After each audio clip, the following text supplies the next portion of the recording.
Hello everyone, hope you are doing well. Today I am going to show you how to fix the error 1058. The service could not be started in Windows 11 or Windows 10. To fix this error, click on the Start menu, type Service.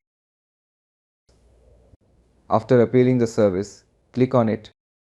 Under Services, double-click the service that is experiencing this problem. In my case, I am going to click on Windows Update. Under the Startup type, click on this drop-down menu, select Automatic. Click on Start. Click on Apply and OK. Now restart the computer.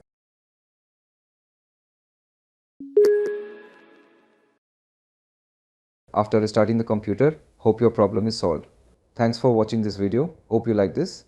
Please do subscribe my channel. Also give a like please. Take care.